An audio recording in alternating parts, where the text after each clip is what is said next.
Tomás e Inês, dois irmãos de 15 e 13 anos, eram apaixonados por geologia. Passavam horas a explorar as formações rochosas na sua aldeia e a investigar os minerais que encontravam.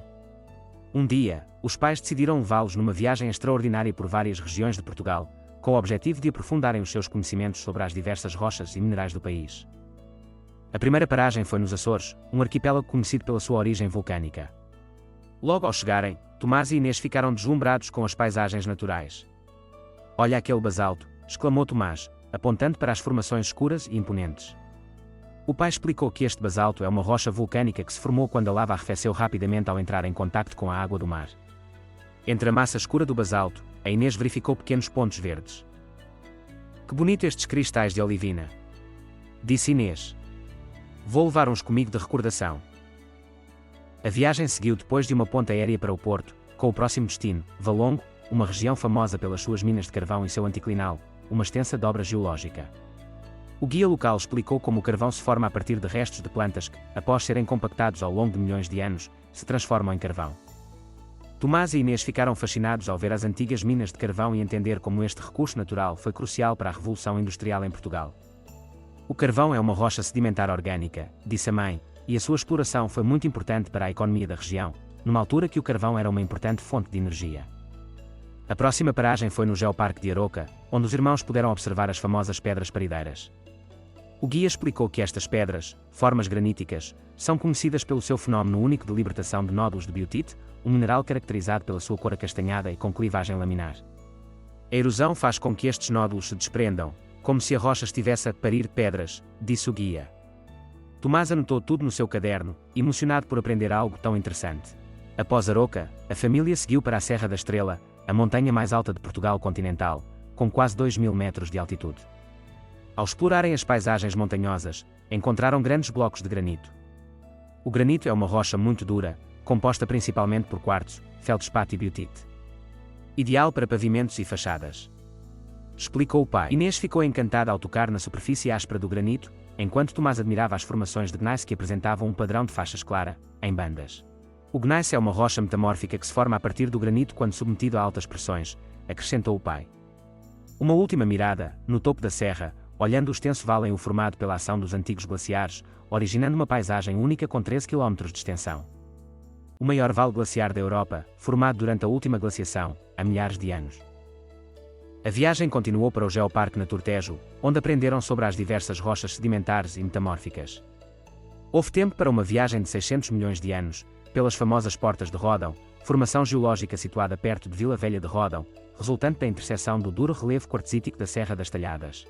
Com o curso do rio Tejo até ao Parque Ecológico de Penha Garcia, com as suas famosas crucianas, marcas fossilíferas deixadas pelas famosas trilobites. "Uau!" proferiram em uníssono Inês e Tomás, fascinados com a grandiosidade destas duas formações geológicas. A caminho da Serra da Ari Candeeiros, ainda houve tempo para uns banhos no rio Nabão, no concelho de Tomar. E foi tempo de explorar o canhão fúlvio-cárcico do rio Nabão, numa descida de canoa. "Este canhão é um exemplo incrível de erosão cárcica", comentou o guia. Os calcários, ao longo do rio, foram moldados pela água ao longo de milhares de anos, criando este cenário espetacular. Os irmãos exploraram a área, observando as formações rochosas e a vegetação característica. À saída de Tomar, pararam numa pequena olaria, próxima de uma exploração de argila. Ficaram fascinados com a plasticidade da argila e uma composição com partículas de dimensões minúsculas. "A argila é utilizada na cerâmica e em tijolos", disse o guia. A próxima paragem foi a Serra de Ari Candeeiros, uma região famosa pelas suas formações de calcário. Tomás pegou numa pedra branca e, recordando o que aprendera, testou uma gota de ácido diluído. "Está a efervescer", exclamou. O pai explicou que o calcário é composto principalmente por calcite, que reage com o ácido. Este mineral é fundamental na formação de rochas sedimentares e é amplamente utilizado na construção, especialmente na produção de cimento e cal, e em fachadas. E o guia acrescentou: "É uma rocha relativamente macia e fácil de esculpir, o que a torna ideal para ornamentos arquitetónicos. E esta rocha tão engraçada, cheia de calhaus unidos por uma espécie de cimento." "O que é?" perguntou o Tomás. "É um conglomerado. Rocha sedimentar de tipo detrítico formada maioritariamente por clastos ou fragmentos arredondados de rochas pré-existentes, envolvidos por um cimento natural, e que se distingue das brechas, também elas sedimentares, mas formada por sedimentos muito angulosos", explicou o guia. Depois da Serra de Ar e Candeeiros, a família seguiu para Rio Maior, onde puderam observar a exploração de sal e salgema. Este é um dos poucos locais em Portugal onde o sal é extraído de águas subterrâneas em grande escala, explicou o guia. A halite é o mineral que compõe o sal, e pode ser encontrada em forma de cristais aqui na região. Inês e Tomás ficaram entusiasmados ao ver como o salgema era extraído e processado. A próxima etapa foi o Alentejo, onde os irmãos aprenderam sobre o xisto e o mármore. O xisto é uma rocha metamórfica que se parte em camadas finas e é muito usada na construção, explicou o pai, enquanto segurava um xisto e o quebrava mostrando a sua textura foliada, a xistosidade, característica deste tipo de rochas. Depois, visitaram uma pedreira de mármore, onde puderam ver como esta rocha é extraída. O mármore, que se forma a partir do calcário, é muito valorizado pela sua beleza e brilho, disse a mãe. Em seguida, rumaram ao Algarve.